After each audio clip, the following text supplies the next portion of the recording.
Hey guys, This is Jessica, and this is Kendra. and you're listening to Lucid Lab. So good to be here again. Oh my gosh, it's our second episode, We made it through our first one, and we're back. We promised we'd be back, and we're back. and we hope you're happy to see us again or hear us again. Hear us again.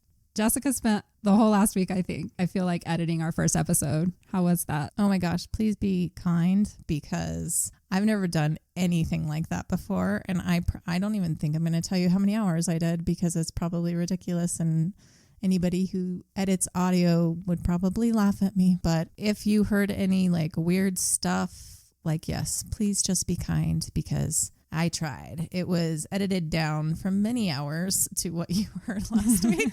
So I stitched as best I could. All right. Thanks. Yes, I think it turned out really well. I hope everyone agrees. We'd love to hear your feedback. Please go on, listen to the episode, rate it, let us know what we can bring to you guys to make it better. Rate nice things, though, not bad things. If you have something negative to say, email us. Yeah, exactly. That's what I say at work. Like, stop leaving bad reviews. Email me with your issue, and we want try to and improve. fix it. We can't improve if you take our ratings so far down. Exactly. So be kind. Yeah. That's all we ask. So other than editing, did you have any other fun things to do this week? Well, I did that, and that lasted like 3.5 days, I feel like. And then I don't know if it was from that or just in general. I did tell you last time, like, I wake up a lot during the night. Oh, yeah. And I did not sleep well this week. Oh, man. We were hoping to come into this with so much more energy because we were just out of it on the first episode. Yeah. We recorded till 1:30 in the morning, which was a little guys. insane. And we're not used to, I'm not at least, maybe you are because you don't sleep as well as I do, but 1:30 started getting a little tired and maybe cranky, and we still had to drive after that. Yeah. And it was a long night. So we're starting a lot earlier today. Hopefully we'll be a little more energetic, and you guys will see that. That's what I'm hoping. But yeah, I have like 3 nights in a row now. I've probably gotten a couple of hours, and I am just wide awake. What's been going on? Well, a lot of it, I feel like, stress when you can't sleep, but I feel like a lot of it has been, I can't like straight up say paranormal, but I've always had something with me since I was a little girl, and like my mom and my sisters can attest to this, all of my experiences, but it just feels like things were a little bit more active in the last few days. Did they hear you're doing a podcast? Maybe. They're coming. They're like, hey, we heard you're doing a podcast about paranormal. Exactly. We're going to help you out. I had twice. It sounded like someone was gasping and breathing in my ears. Wow. And even my cats were freaking out a couple times. If animals sense it, that tells you it's not just like, in your dream or waking up. I've always kind of based the danger of what's around me when I'm in my house or in my room on like my cat's reactions on if they're doing anything or not. But I definitely hear things, and you're always sitting up and you're like, where's the cats? Because I have 2 cats, and they're always sleeping with me. So if they're both on the bed, everything's asleep, good. Then I'm good. And I'm like, I can hear things and it's fine, whatever. But they're both here, so we're good. But I heard this big noise, and like I sat up, and she ran out of the bathroom area so fast, hit my closet door, booked it out my room. Whoa. And so like I just knew there was something. And then the next morning, what kind of noise was it? Like bang, or? It sounded like something, just, I don't know, just like weird clicky noises, and I know my house, like it's not just my house settling in areas. Right. But the next morning, because I had gone to the grocery store the night before, and I buy these like big jugs of water, and I put them in my kitchen, like closet thing. Right. And the next morning, one of them was, I sent Kendra a picture of this. It was crazy. It's completely folded in on itself, like, with the water still in it. And it didn't, like, none of the water escaped, right? No. And so it's unexplainable. We will put a picture on our socials. Maybe. Do I still have it? Yeah. If we still have it. Because it's pretty bizarre. Like, it's not something that I think anybody could do on purpose. Yeah. I even asked my daughter, I'm like, did you step on this? But she's just a little girl. I don't think she could have done that. Yeah. And it would have burst. And it's just very weird. It's very weird. And it just kind of tied into all the other weird stuff going on. And we like to bring weird stuff into this podcast. And so weird. I did say I was haunted last week, and I really am. So. Okay. We'll keep you updated. Jessica will hopefully not encounter anything.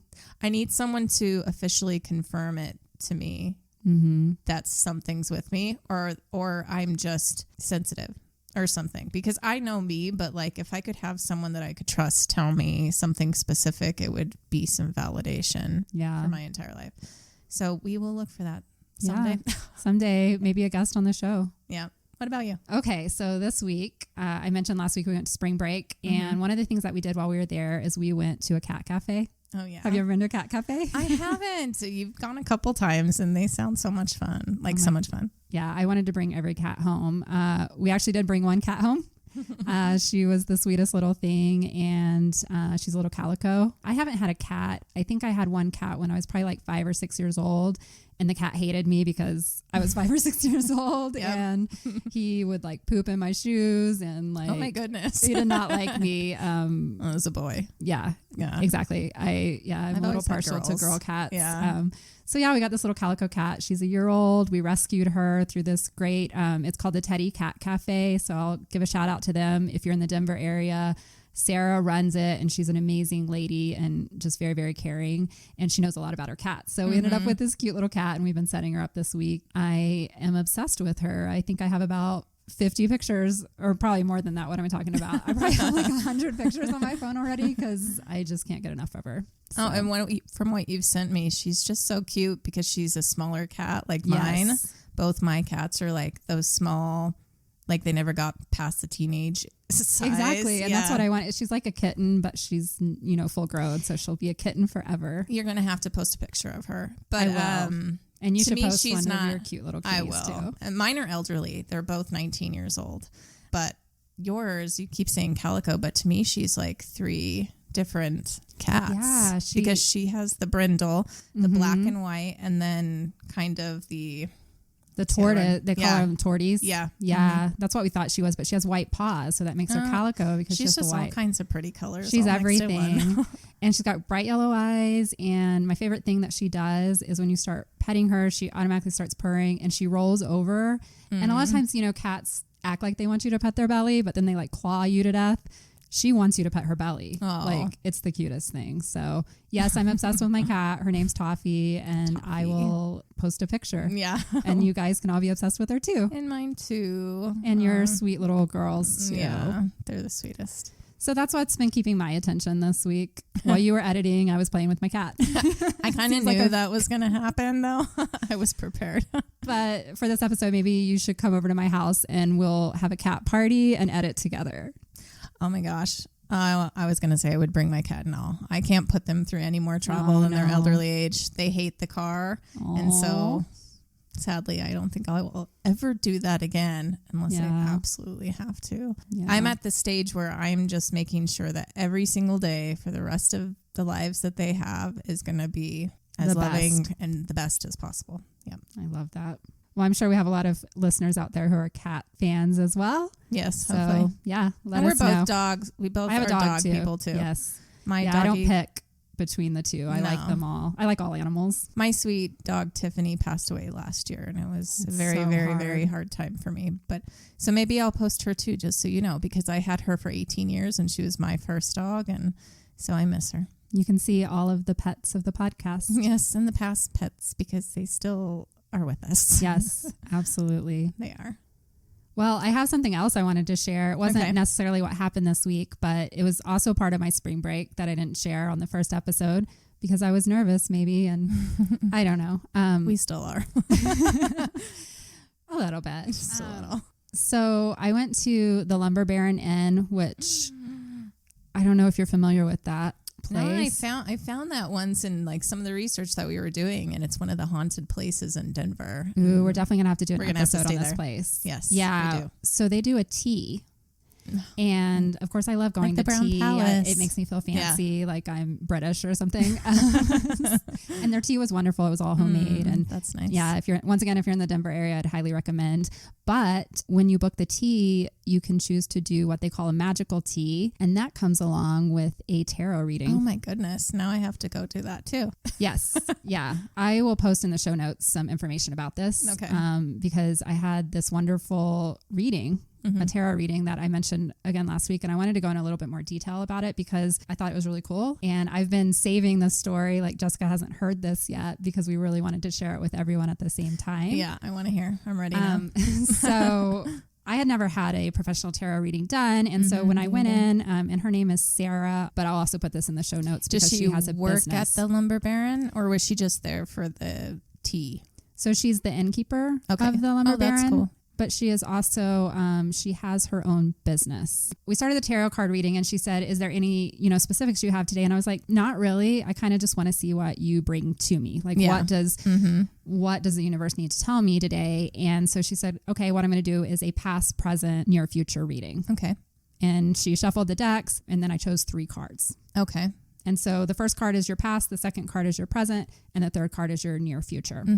So for my past, the Empress came up. The Empress is like femininity. It has a lot to do with like your home life, things like that. And then in the middle for the present was the Queen of Swords. And she is actually the masculine energy of the queens. And she's about making decisions and doing it without emotion. So it's like a judgment type of card, from what I understand. And then for near future, I had the Queen of Pentacles. Nice. But it was reversed. Oh, okay. So let me tell you what she said all that means together. So the Empress in the past, she said, to me, this means that in your home life, perhaps you had some conflict in the past, but you've worked through it and everything's good in your home life, which is true. I moved in with my boyfriend 3 years ago. Things are great. Kids are great. Obviously, my new cat. Everything's beautiful, right? And then she said, in the present right here with the Queen of Swords, it looks like you are reaching some kind of decision point. And she's like, and this is also a communication card. The Queen of Swords has a lot to do with communication and air and everything like that. And then she said with the reversed, is that right? Yep. The reverse Queen of Pentacles. Pentacles has a lot to do with money. Yep. So she's like, because of these cards together, I see that you have a conflict with your work life. This has to be something with your career. Like perhaps you're struggling right now because you want to be more creative, like the Queen of Swords, and communicate. She's like, you want to communicate something, but your current job today is not letting you do that. No. And I was like, that makes okay, this sense. is kind of already creepy, right? Yeah. And so she's like, let's just keep going and see what else the cards have to say. So then she pulled 3 more cards. Okay. And it was the 2 of Swords, the 5 of Pentacles, and Strength, which has the lion on it. So the 2 of Swords, I think the 2 of Swords, you know what? I can't remember what that one was. It wasn't as important. It had something to do with my past and my home life and everything's good there. I'm done there. Okay. I'm worried about my work life. Thanks for confirming that. So, but the 5 of Pentacles can actually be a negative card. Okay. And it shows a person like limping, like with crutches. And then the Strength card is a very positive card. It has a lion on it. It's all about like pulling through a conflict. So she said, what I see here is that you have this conflict with work. And what this 5 of Pentacles is telling me is that if you don't resolve this and figure out what you're missing in your life right now, career-wise, it could manifest in physical sickness, could manifest in like just, you're not going to be happy. Something is really, holding you down here. And now I'm going to get a little woo. Because we get woo here. Get woo here. I feel like, perhaps in your past life, you had a different career path or whatever, and it's trying to come out. Oh my gosh, I have so much to say about what you're trying to say. And she said, I just feel like there's something you need to do and you need to communicate. She just kept going back to communication. And I'm just like, and I haven't told her anything about myself yet. And I'm like, this is so crazy. She's like, but this 5 of Pentacles is a negative card. But she's like, it's fine because right next to it is the Strength card. That means you're going to have a little time of turmoil here. Yeah. But I see you pulling through because of the Strength card. And I was like, hell yeah. Nice. We do, right? Yep. Like we've faced all kinds of shit, in our life and we pull through and always will. And so then she's like, how does this resonate with you? Can you tell me anything about what's going on in your life? And then I told her about the podcast and I said, this is so like just serendipitous the way that this is coming to me because this was, the weekend before we started recording our first episode. Right. Oh, that's so awesome. It was just before. It just felt meant to me. And I could talk about this all day, but I'm going to go quick. And then she pulled 2 more and it was the Knight of Wands and the 3 of Pentacles. And so the Knight of Wands, she's like, is a messenger card. And this means that like this message needs to come to you and you need to bring a message to the world and things like that. We don't know what the message is yet, but you know what? I hope we get somewhere. I hope your guys are still listening to us because I don't know. We will. And I've had the same exact thing. I know I'm supposed to speak in some way. And for like the last year, I've really struggled on what that is. Yeah. And like, I wanted to do a podcast. I told you before, like I wanted to do I like felt called to doing a podcast, right, or having some kind of speaking platform in some way, but I couldn't find the comfort in doing that by myself. So it just became perfect. Well, so that's a perfect segue to the last card. So the last card was a 3 of Pentacles, and that's the card of collaboration. And it's also money. So she's like, I see this being successful based on the way that these cards flow. And in the collaboration, she was like, it looks like it will be 3 people. I know you said you only have one partner, so perhaps that's, you two are doing the podcast, but there's a third person that I see that you need to bring in to perhaps help with an area of the business that you guys are. I think we already know who that might be. That's why I had to share this with you, because it was just crazy. So spot on. And I left there and me and her talked for a long time, and I can get into that some other day because we have other things to get into today, but it was just really inspiring. And I wanted to share that because it made me feel like this is what we're supposed to be doing. Mm-hmm. I mean, at this point, to be honest, I don't see anything else. We've been in the rat race of doing what we do for companies for like a really long time. And even though I like what I do now, unfortunately, financially, that's just not the ticket for me. And I need to stop saying so much. So if you hear that, we're learning how to talk. Okay. It's like baby steps.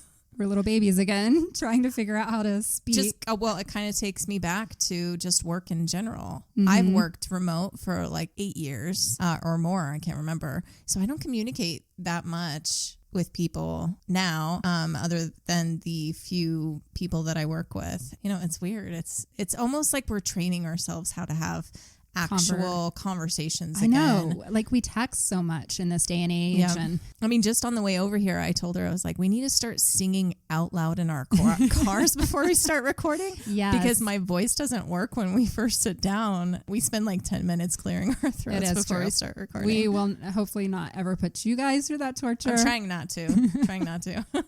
Okay, well, thank you for listening to my jibber jabber about the tarot.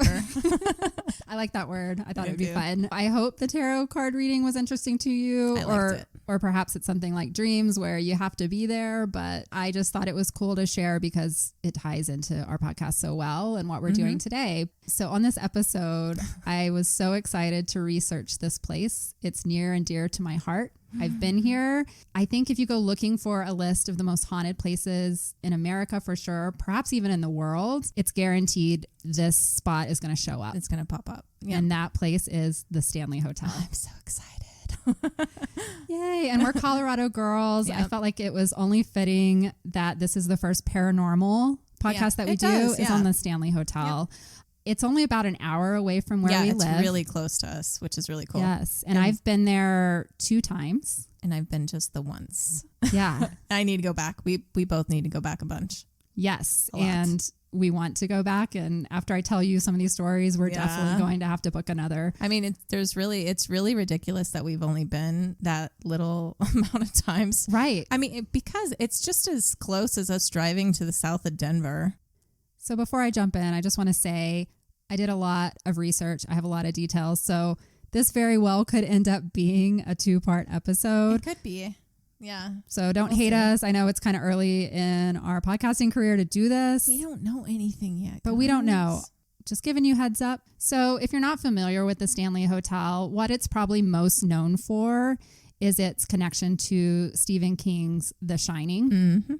And I'm going to talk more about that later. And then also it is located in Estes Park. So this is a little village, not village. It's a tourist city nice. Where Rocky Mountain National Park is right there. So I love the little city. It's awesome. You may have also heard about it. If you don't hear about the connection to The Shining, you've probably heard about all of the hauntings that have happened there, perhaps. Mm-hmm.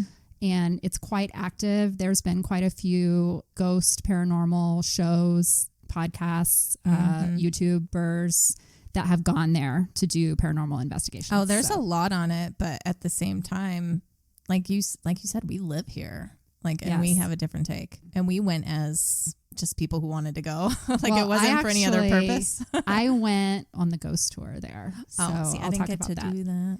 Yeah. Yes, and we'll talk more about that. Sorry, I don't want to spoil anything, so I'm going to jump in. Okay. But did you want to say anything about your experience there? When we were eating at The Shining. The Shining. You put it in my head. She ate up The Shining. So when we ate at the Stanley and their restaurant, yeah, in their that restaurant, they have, it was really good. it's a really beautiful restaurant. Like it is. It's just the entire property is beautiful. You just feel like you're stepping back in time. It is. It's really. I had a great time, but I do have like one quirk that really pissed me off when I was sitting there. Because when we got the charcuterie, is that what it's Charcuterie? Charcuterie. I should know this. I worked at plenty of places where I had to say the freaking word, but whatever. It's the hardest word well, maybe not the hardest, but it's up there with Worcestershire. Worcestershire. Some lady I watch, it's like a cooking show, and she calls it like Wash Your Sister, just to make it funny because she's tired of trying to say the word. I was like, maybe don't wash your sister. But actually, it wasn't even that. I think it was a cheese board. That's what I got. Okay. Anyway, it comes with like two tiniest little pieces of bread, steamy things. And I was like, please, can I have some more? And so I asked the server and he was like, oh, yeah, sure. And I was like, thanks. And he's like, it's $1 a piece. And I was like, $1 a fucking piece of a tiny bread? little piece bread of costs $1 bread? a loaf, dude. Because I mean, all that cheese, I need to eat it with something. So I was pretty sour about that. Yeah, I'm like, I can go buy 2 loaves with how much bread I want. You're definitely paying for the ambience there if you eat at the restaurant, but I'm sorry, they could have given me even just one, and I didn't even want to spend $1 for the one. That would have helped, but it was like, that's just rude. You guys, they're so expensive. I'm like, you can let go of a tiny sliver. Well, I guess it costs a lot, though, to run this hotel because we're going to tell you guys, or I'm going to tell you guys how large this place is. It's pretty crazy. It's cool to walk the grounds. But before I go into like all of the hotel details, I think it's really, important to talk about the past and how this hotel even came to be and how this town even came to be, because it was really influenced and shaped by the man who ultimately opened the Stanley Hotel. And I don't think when others like talk about this, they go into much detail, but this guy was really, really cool and he did a lot of good things. And I think he should be recognized. I've heard a little bit, but not all of it. So let's go back many, many years ago. Let's talk about Estes Park. So, not in my life, but we'll talk about our past lives at some other point. Maybe. So the setting for this hotel it was of course not originally called the Estes Valley. It was actually before Rocky Mountain National Park was built and all of that. They found fossils that people were in this area as early as like 12,000 years ago. Oh, wow. So they were saying that the original humans came into this area from the Bering Strait land bridge. And like, I don't know why you would pick this area, because for those of you not familiar with Colorado, it's very, very cold up there and they get probably more snowfall. It's cold, but actually as you're coming down into Estes, it's a protected area. You're just surrounded by these mountains, and it was probably a good safe place to hang. There were also just hang out, not to live, to hang until the snow went through or whatever. Right. All right, pitch a tent. Right. But yeah, so then when the Native Americans started finding this area, because there were lots of elk and moose, and there still are today. Yep. It's why it's a protected area now. So the Ute and Arapaho Native Americans, they would actually summer in the Estes Park area. Nice. And then they would go further south because it would get so cold. And you'll see that this sounds familiar when we start talking about the hotel. This is really an area that people want to go to in the summertime because the wintertime gets pretty harsh. There's actually remnants today. If you go to Rocky Mountain National Park, this is just the nerd in me. You can see the trail where the Native Americans would go back and forth over the Continental Divide. So I thought that was kind of cool. Yeah, that's cool.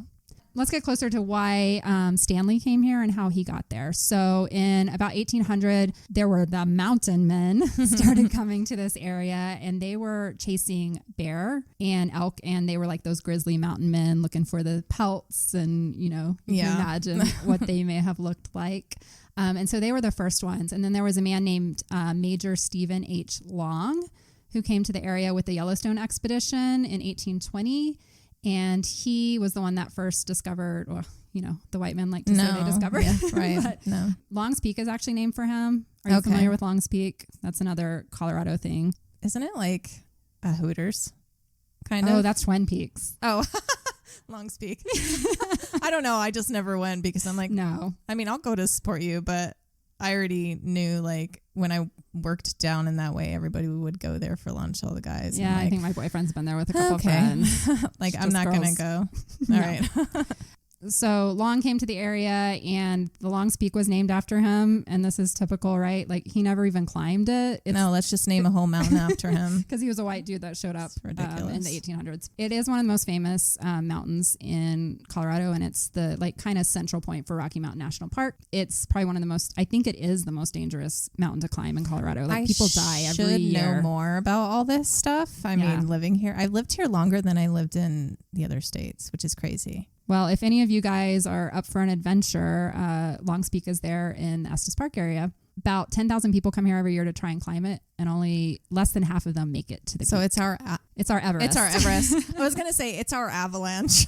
I will tell Everest. you, though, that it's also the mountain that has the most like helicopter rescues every year, and people actually die. So make sure you're in good shape. I think sometimes in Colorado, a lot of people come out here thinking, I'm going to climb a mountain. It's serious stuff. So yep. That's why people seriously. come to train here for different sports. For running especially. But enough about that. I'm not here just to give you mountain I don't know. history, We might but I have think a it's lot interesting. of mountain people. Yeah. I hope you guys are still with us. Maybe Colorado will like us because, I mean, do you hear it talked about that much in other podcasts? Not the ones I listen to. Everybody we listen to is mostly in the Northeast. It's true. And Colorado has a lot of gems, and we hope to bring that to you guys. I like that you use the word gems. Yes, we do have some gems too.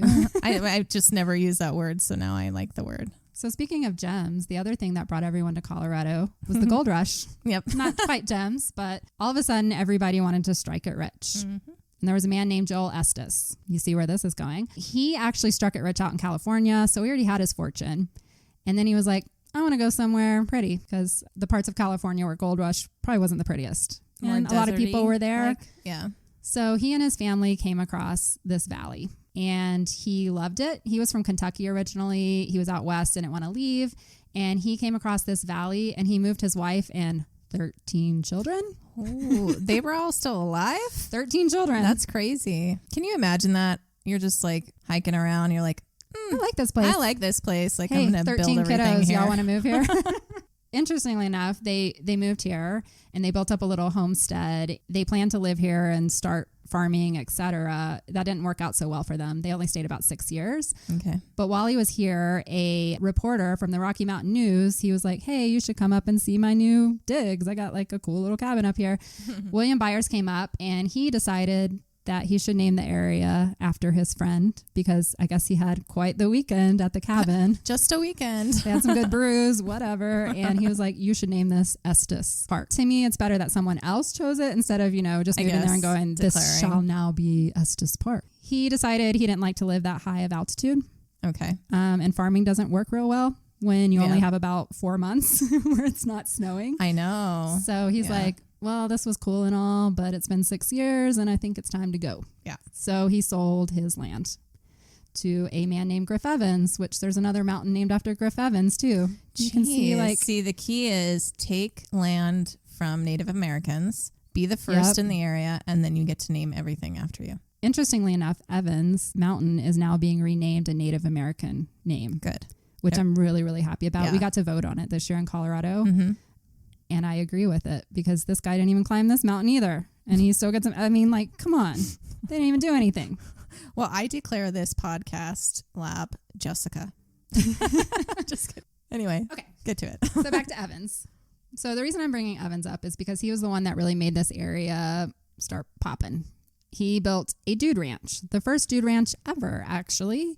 And all of a sudden, all the rich people were like, that sounds fun. I want to ride horses. There was a big obsession with the Wild West. And all these East Coasters were like, I want to be a mountain man. I want to ride horses. I want to rope cattle. So he built this up and started marketing to all these rich people. Sounds very Colorado of us.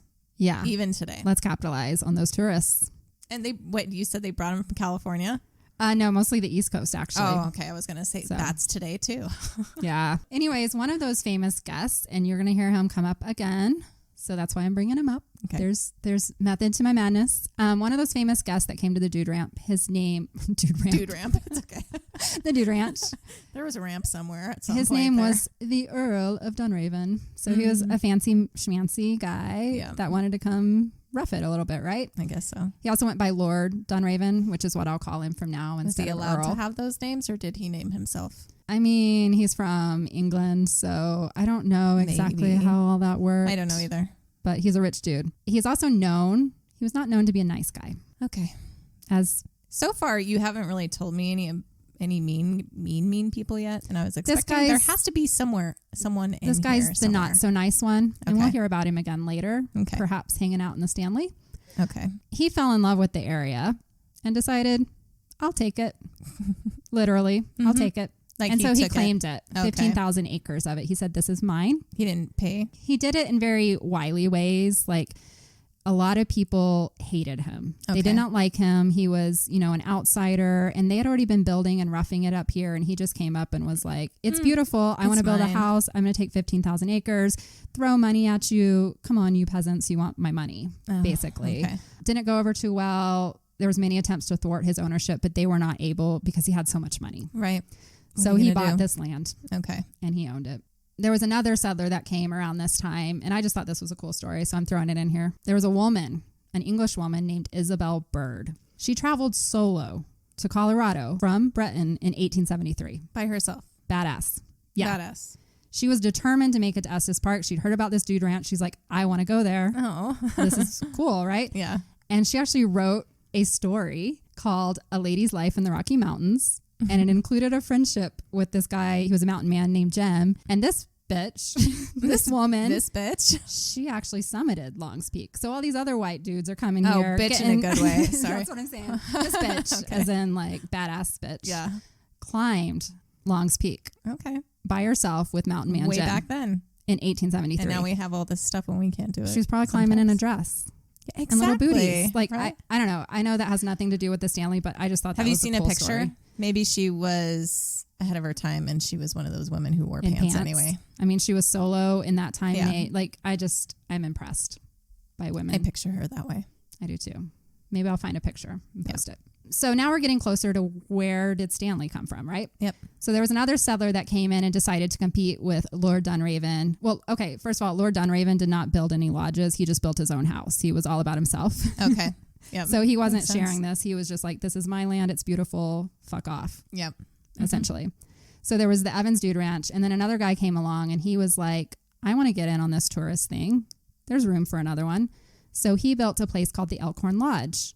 That's It's still there today. Yeah, I was like Yes. that. I recognize that. Yeah. Yeah. So he built it and he's a nice guy. Wow. We like When him. did you say that was built in? He came in like 1896, I think. So is it when was he built before the Stanley? It was. That's awesome. Okay. And in fact, he and his sons, they did a fish ranch. So they had the Dude Ranch that was attracting all the cowboy wannabes. And then this guy, his name was W.E. James, he built the Long Elkhorn Lodge and did a fish ranch so people could come there to fish. Because the river runs through. Yeah, and there's tons of trout. Yeah. And actually, he and his sons would catch like 500 to 800 trout per day. Oh my goodness. And they were the main suppliers to all the restaurants down in Denver. Makes so much sense. So they were some cool guys. Wow. But the Elkhorn Lodge is what eventually attracted Freeman Stanley. He came to Estes Park in 1903 and he stayed at the Elkhorn Lodge. Nice. With that, I want to go into F.O. Stanley. He's the guy. He's the reason the Stanley Hotel exists. He's got a really interesting backstory too. He's actually a twin, which also plays into Okay. The Shining. Okay. Think about that. Okay. I'm waiting to hear everything you have to tell me because like I'm trying to like not say what my brain is considering to be accurate information. Yeah. From what I know. Like, please teach me. Shut up, Jessica. I hope this isn't boring to everyone. I just think it's really interesting. Everybody's going to be interested in the Stanley. Yes. I mean, that's why it's such a phenomenon worldwide. Yes. So teach me. So Mr. Stanley, Freelan Oscar Stanley is his name, and so that's where the FO comes from, Freelan Oscar. He was born on June 1st, 1849, alongside his twin brother, Francis Edgar Stanley, who goes by FE. So we've got FO and FE are the two Stanley brothers. Okay.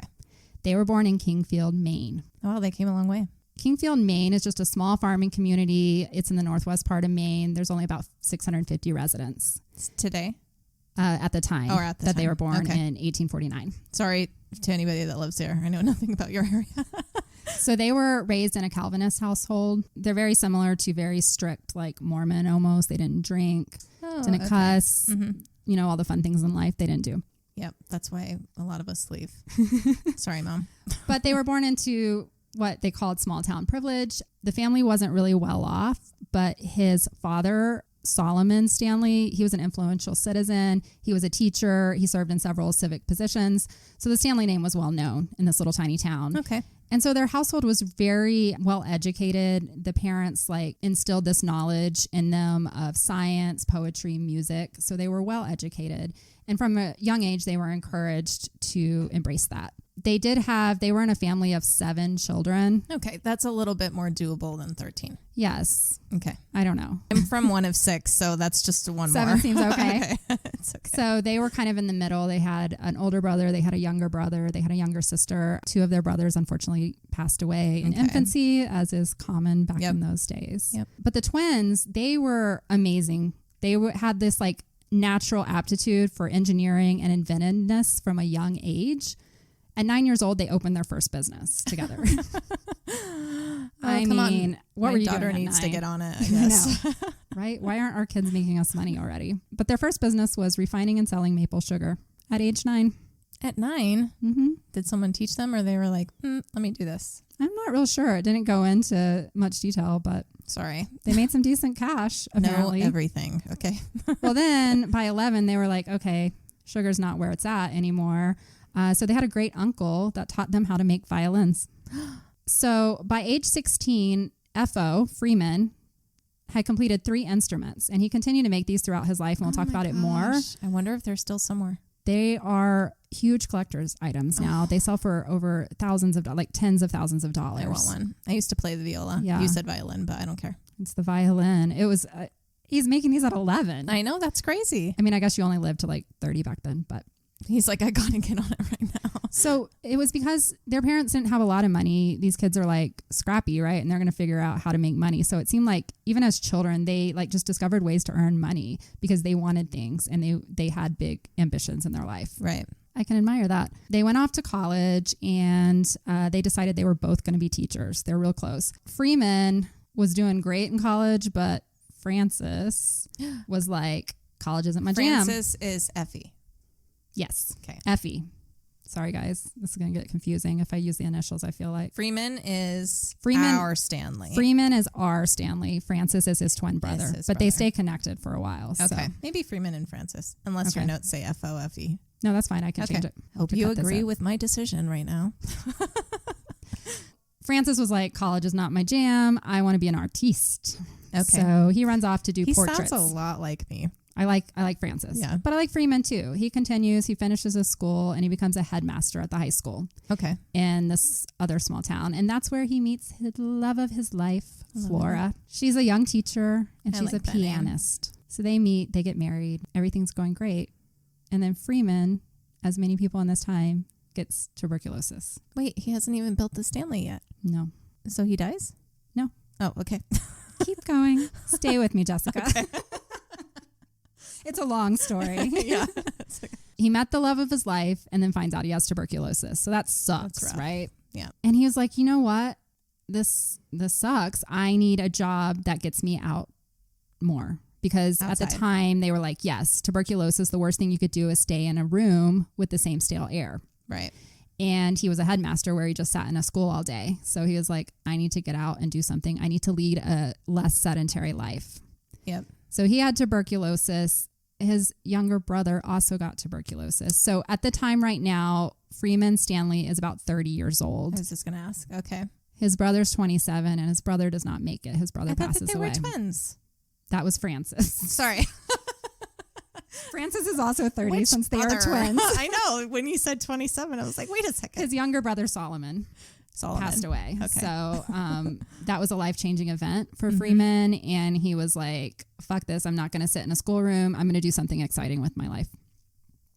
So he went to catch up with Francis. Francis is over here painting portraits. In Colorado. In Maine. They're both in Maine still. Get to Colorado. I'm glad you're helping keep this straight because I'm telling this story and it's like, I'm sure other people out there have these same questions. So it's only our second episode. We'll get better. Hopefully this is clear. Okay. They're both in Maine. They're both still in Maine. Brother died. Yep. Their brother Now they're died. connecting. Freeman's like, I got to do better things with my life other than just sit here and teach all day. And he's like, hey, Francis, what are you up to? And Francis is like, I'm painting portraits and taking photography and doing all this cool stuff. And Freelan Stanley is like, I'm going to do something to make some money because I need to make money if I want to get out of Maine. So he started a manufacturing company making, they were little drawing sets that had like a compass and a pen and a pencil and a protractor, and it was in a little case. And oh my goodness. Was he the first to do that? I guess so. It was called the Stanley Practical Drawing Set Factory. I loved those little things. My daughter has something similar that she uses at school Yeah, right I think now. we And she's buy gotten those. in trouble for it because she opened her calculator And you like put the in a math pencil class. and play with it. So it cost him about 25 cents to make, and he sold it for $1. So he started making some pretty good cash. And then his brother at the same time, because these guys are like, they're so impressive.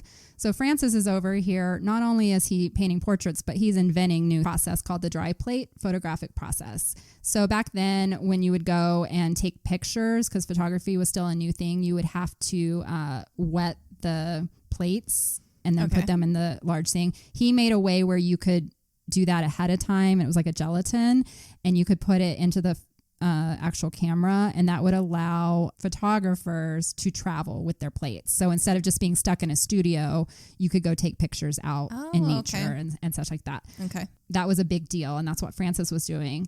And then all of a sudden, poor Freeman, a fire burned down his drawing pencil manufacturing 1 year after he opened it. That sucks. For some reason, all I'm seeing is like something from Lisa Frank, but I know he didn't do that. With little tigers. That's what's in my head. And kittens. So then his brother's like, I'm sorry, that sucks that your whole factory burned down. Why don't you come work with me? I think these photo plates are going to take the fuck off. And so they got together and they established the Stanley Dry Plate Company, and that's where they made all their money. Wow. They became the state of the art. They amassed a small fortune. They're moving on up to the eastern side, eastern Newton, Massachusetts. So 1900, the Stanley Dry Plate Company was grossing close to $100,000 per month. Wow. Which, let me just give you perspective. In 1900, $100,000 per month is equal to about $3.5 million today. Jeez, it's a lot of money. Yeah. They're doing real well. He went from a teacher, headmaster. He was a teacher. And from an artist to that. Wow. Yeah. So he and his brother are living the high life. Yep. They moved to Newton. And they're self-made. They're self-made men. Newton, Massachusetts. And their wives are loving it. They're both married. I don't remember Francis's name. Flora's finally. Like, cool. I thought I was going to be a poor headmistress's wife or whatever, playing my piano, and now I'm hoity-toity. Now I can still play my piano, but not worry about anything. So this is where... Oh, wait, she has 7 children. Sorry. No, they don't have any children. God damn it. I can't keep anything straight. Who has 7 children? Do you need me to write next time I'll bring a chart. No. I hope you guys are following better than Jessica. Who has 7 children? That was Freeman and Francis's parents. They were born. Oh, they're the twins are part of 7 children. My bad. Okay. So at this time, Freeman and Francis are married. Children. They're 30 years old. They don't have children. They're living the high life. They're partying. Which is what I'm going to talk about now. Awesome. This is where Stanley, when they moved to Newton, Stanley, because he's not busy enough running a company and making violins and whatever the hell else he's doing, he decides architecture is his jam now, and he wants to do that. So they build custom homes, and then they build a club for all their friends and neighbors. And it had a ballroom, billiard tables, bowling alleys. This will come up again in the Stanley. Freeman was a big bowler. He loved bowling. So he has some history up there that he's probably well known for as well. That's cool. Yeah. I know someone in Maine. I really want to go to Maine. So their story doesn't end there because this is all going to, I promise this is all going to hang with me. It's going to tie in. So their dry plate factory in Newton was located next to an unused bicycle factory. Okay. So Francis, the twin brother of Freeman, was fascinated with this new bicycle craze. So this is when bicycles were coming out, and he really wanted his wife. He's like, we got to ride a bicycle. This is so fun. She gets on the bicycle. She falls off. Yep. And she's like, fuck this. I hurt myself. Whatever. I'm never riding it again. And then Francis is like, don't give up on me. I am going to invent a way that we can ride a bicycle together. Oh my God. The tandem. In safety and comfort. Awesome. You're kidding me. No, it's not the tandem. Yeah. So Francis. Oh, you're saying it's not the tandem. He's going to make an automobile. Okay. And he starts studying it all. And he was like, I could do a combustion engine. I could do an electrical engine. I could do a steam. And he decided steam was the way to go. So he just thought up a car. Mm-hmm. And designed it. And he's like, I can make it one of three ways. Yep. But I'm just going to do it this way. So by 1897, Francis sold all his horses and buggies, and he built his automobile using bicycle parts and wagon parts from the unused factory next door. That's so awesome. They took it to the Boston Auto Show, and it impressed the crowd so much that they decided, our next venture, we're going to start the Stanley Motor Carriage Company. Oh, duh. There's a car at the Stanley. Yes. It's going. They continued in business with this, kept making it, and they decided they wanted to focus on automobiles. So they decided this dry plate photo business just isn't as fun. And they ended up selling that business to George Eastman of Kodak. So they made crazy cash there. I didn't quite write it down. And they kept focusing on their cars, and that was their big passion in life. In fact, their Stanley steam car beat a record. They had one called the Rocket Racer. It exceeded the world record for speed, reaching 128 miles per hour. Really? So, yeah. All the way back then? Wow. But while all of this was going on, Freeman got struck with tuberculosis. He had a difficult recurrence because tuberculosis never goes away. Okay. And so in 1903, he got hit hard, and he was like, something's not working. So they decided they needed to move to a drier climate. Life is good. They're the East Coast swank, and they're making tons of money, but tuberculosis will bring you down. Colorado was the logical choice at the time for many seeking. It was known as the mountain cure for tuberculosis. Fresh, dry air, lots of sunlight, and a hearty diet. So 1903, they set off to Denver, and they were to receive care from the preeminent American expert on tuberculosis at the time. His name was Dr. Charles Bonney. Interesting tidbit, the first place they stayed while in Denver was the Brown Palace Hotel. Oh my God.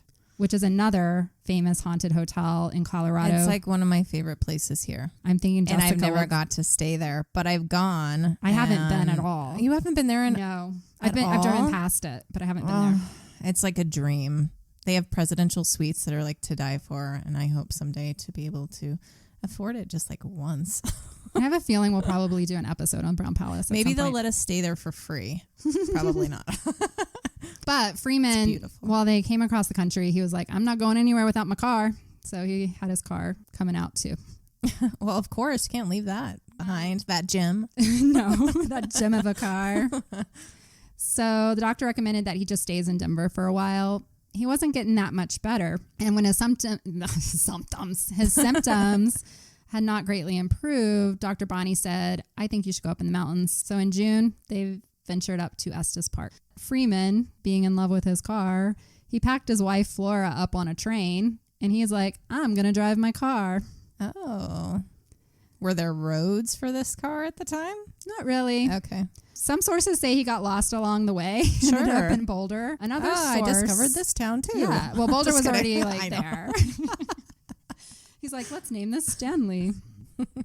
It shows that he ended up a little west of Boulder, actually, and this was documented. And he asked a person, and this is in a little town called Lyons. He pulled up in this like car, and mind you, like nobody in Colorado had seen these kinds of things before. Right. This was only on the East Coast. East Coast was like the cosmopolitan part, and we're out in the Wild West now, and he shows up in this car. So he pulls up and he asks this guy, he's like, hey, can you give me somebody to ride along with me?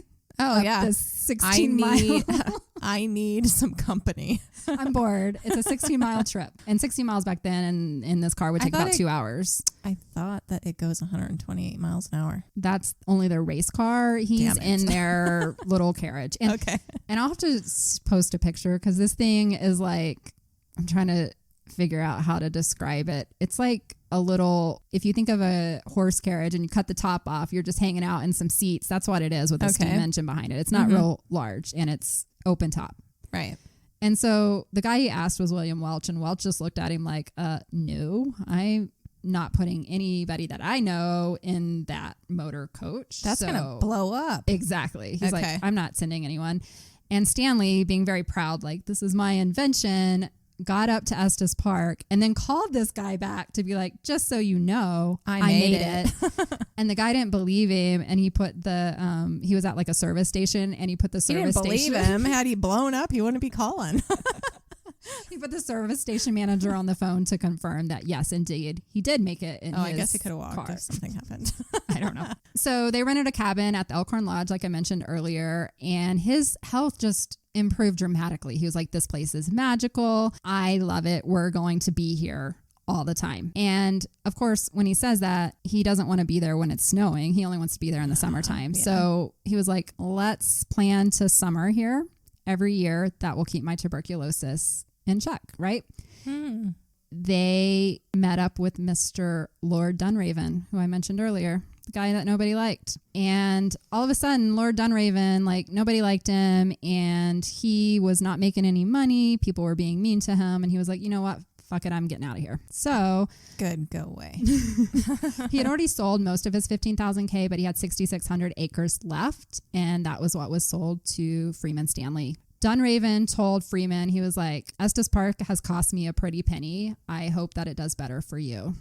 And he's like, well, I know what to do with things. He's like, I won't be an asshole to everyone. I've built several companies. So the Stanleys built a little summer cottage, and by a little summer cottage, it was a 4-bedroom with multiple living areas and a modern kitchen because they wanted to entertain guests. Freeman's favorite pastimes included billiards, violins, and his steam car. So he designed a basement with a space that had a billiard table and a detached garage that had his violin workshop. So he continued to do that. And then he designed a garage for his steam car that had a turntable that would turn the car around so you didn't have to back it up. Oh, just for his car. Just for his car. This house is actually still there today and on the property of the Stanley Hotel. You know, I didn't get to walk up, you know, the backside where they have like those little cottages or whatever they are. I think it's back in there. I don't think I've seen this. So it must be back there. Yeah. Because it was nighttime and I'm like, I can't go creeping up on everybody. It's actually not open to the public. It has been restored as a historic home, but it's privately owned now. Apparently, it has one of the best views in Estes Park. It opens up. It has a large veranda opening right up on the Longs Peak. Someone lived there? Someone lives there, yeah. Someone does live there? Mm-hmm. Oh, okay. But you can see it on the property. It's probably a celebrity. Well, the Stanleys, probably. I'm sure it sold for $10 million or something crazy. By 1907, they'd been living there for about 4 years or summering there. And they were like, you know, I really like it here, but it just doesn't have the same like feel to it as the East Coast. We need to like bring it up a notch. It's too rustic here. So they were just discontent and they were like, I'm bored. Let's do something else. Yeah. They missed the high times. They wanted to host more posh parties, but none of their friends from the East Coast wanted to come and hang out in like a dude ranch valley. It seemed kind of boring, right? Mm-hmm. So they were like, let's build a hotel. And that's where the Stanley Hotel started. Wow. So it began quickly because he had lots of money from selling his companies. They were designing the Stanley Hotel to cater to the wealthy people like them from their social circle in Massachusetts. Stanley actually created the plans himself because he was gifted in architecture, and he collaborated with a Denver architect.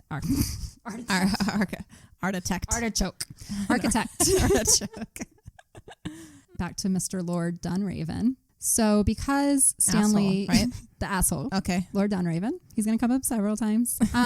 Stanley was like, I bought this land from Lord Dunraven. I should name the hotel Dunraven Hotel.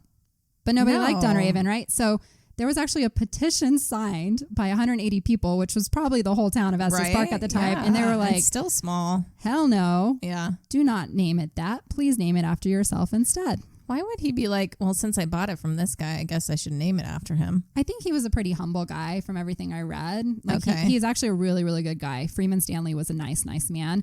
I don't think he was like, had the ego. He's like, I don't need to name it after me. I'll name it after Dunraven. He thought Dunraven was okay. And then all of the people. Why does everything have to be after someone's name though? You know, you could just name it. It was the white man way back in the day.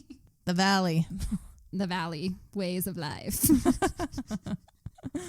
He wanted to make this a state-of-the-art hotel. He wanted it to be fully electric. So in order to do that, there was no electricity in the area. So he was like, that's cool. I got lots of money. He's like, I know how to do this stuff. Actually, he doesn't, but he's like, I'm going to figure it out. Yep. Because that's what he did. And so he built and operated a hydro plant on Fall River. And he established the Estes Park Light and Power Electric Company. He's like, why not? He built distribution lines throughout the town, and he allowed other residents to use the electrical lines. So he brought this to the company, and they could purchase power for their homes. So he brought them into the 1900s? 20th? I don't know. 20th century. 20th century? Did I say that right? Yep. I know nothing about history. But he didn't stop there. He was like, I think it'd be really cool if we had running water. So he also established the first distributed water. Maybe that's why the Stanley's so popular, because it was already set up for this stuff. So before I get into the details of the hotel, because I want to talk about like the architecture and all of that, I just want to close out with a few more nuggets of information about Freeman, because I think he's a really cool guy. He built a big legacy in Estes Park, and not only this beautiful hotel, but he did so many things for the town and the people. Along with the electric and water companies, he also established a sewer service there. He improved the road so that people could go back he needed and forth. To use his cars. Mm-hmm. Yep. That had a little bit of a selfish interest. I'm sure. He also organized local citizen groups for major town projects. And Freeman and Flora never had children, but they were known as like being just these wonderful people towards the children. He was known to often give kids like dimes when they were coming by. He'd just be like, here's a dime. And that was a big deal back then to go to the dime store. Exactly. Or he'd give them little trinkets. He would offer them rides. This sounds kind of creepy, but I don't think it was creepy back then. He would offer them rides in his steamer car, which was really cool for the kids, right? He would dress up at the hotel and hopefully he would pose not as for a clown. pictures. Okay. He would dress up as like a Western man and like wear like woolly chaps and wear like the big tall hat and like take like silly pictures. And the kids actually coined him the King of Estes Park, and they made him a little crown out of a tin canister, and he would wear that and take pictures with the kids. And it just sounds like he was like the uncle they all loved. They're like, thank God that, what's his name? Freeman. Lord somebody, whatever. Fuck is Lord gone. Dunraven. Yeah, he was probably like, I don't know, kicking the kids. Yeah, probably. The other thing that Stanley did is he was the biggest advocate, along with another man named Enos Mills, and he funded Enos Mills to go around and ask the government and get support to protect the land up there and make it the Rocky Mountain National Park. Otherwise, it would have, God knows what they would have done there. Mined it. And it is now the 4th most visited park in the U.S. and it's beautiful. I recommend everyone go there. See the Stanley, go to Estes Park. Yep. Go to Rocky Mountain National Park. He also deeded 54 acres of land to the town of Estes Park, and that's still there today. That's actually where they built the lake. It's a man-made lake that was put onto that land that Stanley deeded to the company or to the town. I think I saw the lake, or I'm just not remembering. It's where the fairgrounds are. There's a dog park. The Estes Park Events Complex sits there. So he was just a real benevolent man. He was a great example of leadership, and he shaped the way the town is today. So we owe a lot to him. It's not just the hotel, like I said. Yeah, and that's why I'm glad you're doing this, because everybody like just approaches people it should from know the him. Paranormal or what's been happening there and how like The Shining was made. But it's a really cool history, how it all came to be and just how influent, and he's a good guy and he's not Lord Fuckface. Exactly. And this is what we need more, rich citizens to do in this country. Use their money for good. Yeah. Fund me. So there was a fund us, please. There was a book written called Mr. Stanley of Estes Park, and I just thought this was a cool quote. He said, what Stanley showed is that government, left to its own devices, couldn't have done these things. Nope. One of the interesting things is that because of what Stanley did, while Estes Park was platted in the spring of 1905, the town did not incorporate until 1917. Why do most towns incorporate? They need tax dollars to do civic things. Stanley, in his giving gifts and organizing citizens to complete larger town projects, made incorporation and tax raising unnecessary for 12 years. That's extraordinary. Are there other people like Stanley to step up and do for the 21st century what he did for the 20th? I hope so. So, me too. That's We're my about closing. to have a housing crash. I know. The Stanleys continue to go back and forth, and Freeman Stanley actually lived until he was 91 years old. Wow. With tuberculosis. That's crazy. So Colorado So it healed worked for him, but I would argue that happiness is what saved his life. I agree. Yes. He was also married to Flora for 63 years. Oh. She passed away from a stroke, and he died just 1 year later. Oh. So they were like really sweet. That's real love stuff. And I also tell you about these two, not only because they were very, very good people, but they're still supposedly at the Stanley Hotel today. Okay. I can't wait to meet them.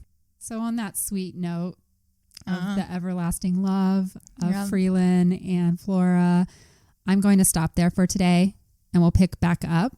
Oh, I don't want it to stop. I don't want to stop, but we've been here for a long time, guys, and we need to stop. And I mean, some of you guys probably are ready for a break too. Please come back. I want to tell you all about the hotel. I want to tell you about the ghosts that live there now. I'm going to tell you about a very famous author and a movie. You might know him. You might have heard of him. We even have our own experiences we want to talk about because we've been there. Yeah, we've both been there. So we got a lot of interesting things to tell you guys more about the Stanley. Yeah, but thank you for listening. Yeah, it's been really, really good. I really love this episode and I can't wait to tell you more about it. I can't wait to hear more.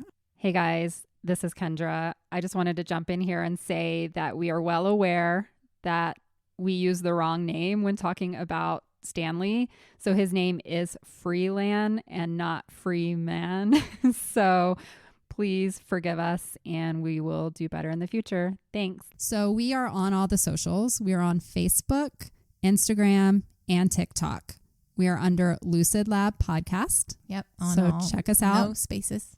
No spaces. We don't have a ton of content up there, but we will. Stick with us, follow us, like us, whatever you do on these socials. I don't know. I know. I mean, we're going to figure it all out. Eventually we will have a YouTube up and we'll let you guys know that as well. We do plan to at least put everything in audio on YouTube, but eventually we'd love to make them video content as well. So if we are on YouTube, it will be under Lucid Lab Podcast as well. We want to hear from you. We will eventually start doing listener stories. Yes. And so please email us is the best place to send those. And our email is lucidlabpodcast@gmail.com. And then we also have a P.O. box that I'm going to let Jessica tell you about because I don't know it. So if you want to send us anything via mail, it is P.O. Box 251 East Lake, Colorado 80614. And I just want to say, please subscribe wherever you get your podcasts. Thank you. Like us, give us good ratings. We are trying to build up this following. So please, please, please let us know. Anything you can do. Please only leave positive ratings if you have. I think I might have said that in the beginning. You did. But yes. If you have negative just a reminder, comments, please don't leave them there. Take it to the boss if you have a problem. Let us email fix us. We will fix it. Don't be douches. We are new. Don't be a douche. Thank you for listening to us. And in the meantime, stay lucid. Bye.